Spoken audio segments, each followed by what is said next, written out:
Mis queridos hermanos y hermanas, la palabra de Dios de este día, martes, está tomada del Evangelio de San Juan, capítulo 10, versos 22 al 30. Digamos juntos: Señor Jesús, yo te abro la puerta de mi corazón, de mi vida, y te recibo como mi único Señor y Dios. Acepto tu voluntad, sea la que sea, con tal de que ella se cumpla en mí. Te entrego el gobierno de mi vida, de mi casa, de mis asuntos, ahora y por siempre. Amén. Este evangelio, que es continuación en el capítulo 10 de San Juan, comienza con un cuestionar los judíos a Jesús y termina con una afirmación. El cuestionar es: ¿hasta cuándo nos vas a tener en suspenso? Si eres o no el Mesías.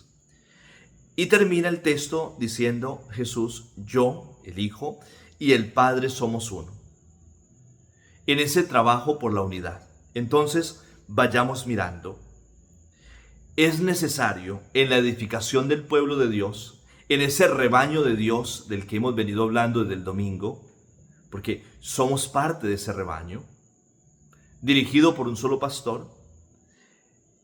Solamente es posible construir cuando somos capaces de reconocer la presencia de Jesús en medio de nosotros. Y reconocemos la presencia de Jesús en la Eucaristía, en la palabra, en los pastores, en nuestros padres de familia, en aquel que nos enseña. Pero Jesús dice: les he dicho que soy el Mesías y no me creen, pero cuando hago las obras correspondientes al Hijo de Dios, tampoco creen a las obras. Y yo decía algo el domingo, hablando del buen pastor, y decía: mire, si no reconocen características del pastor en el sacerdote, en el padre de familia, en el educador, está bien, no lo traten como un pastor. Pero si reconocemos en cada obra, en cada palabra, en cada acto, que es un pastor, tenemos que respetarlo. Tenemos que escucharlo, porque representa al Señor.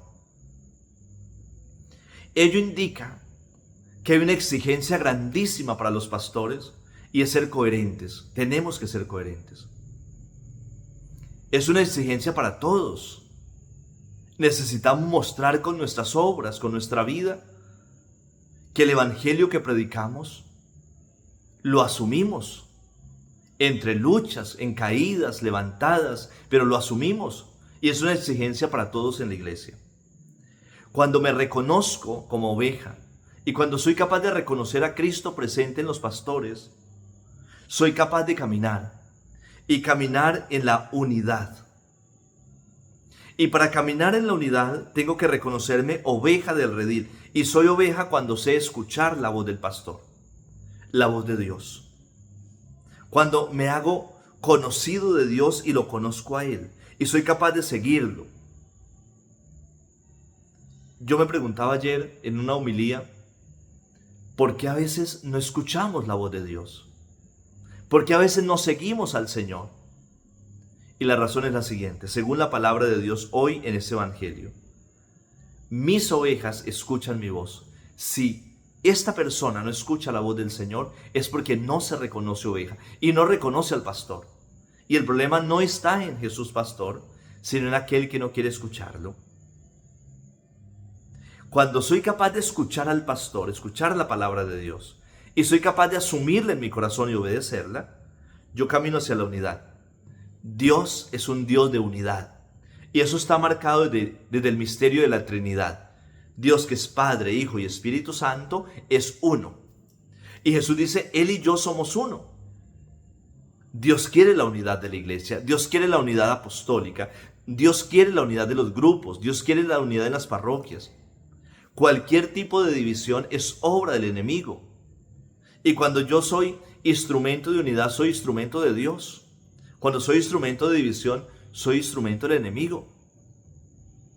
Por eso, metámonos en la cabeza y sintamos en el corazón: Dios quiere la unidad. Debo trabajar por la unidad en la familia, por la unidad en el trabajo, por la unidad en la institución educativa, por la unidad en la parroquia, por la unidad en la iglesia. Tú y yo somos amados por Dios, somos ovejas de Dios y tenemos que aprender a construir y a construir en la unidad que se da por la fuerza del Espíritu Santo. Ese Espíritu Santo que es libre, ese Evangelio que es libre. Y en nosotros, ovejas que entramos y salimos por la puerta que es Cristo y por tanto caminamos en libertad, que es lo más hermoso que tenemos. Señor Jesús, vacíame de mí, lléname de ti y haz de mí un don para ti y para mis hermanos. Un feliz día para todos, que el Señor y la Santísima Virgen María nos bendiga, nos acompañe en el nombre del Padre, del Hijo y del Espíritu Santo, unidos siempre en la oración. Hoy a las 6 de la tarde celebramos la Eucaristía en honor a nuestra patrona, Santa Bárbara. Todos están invitados.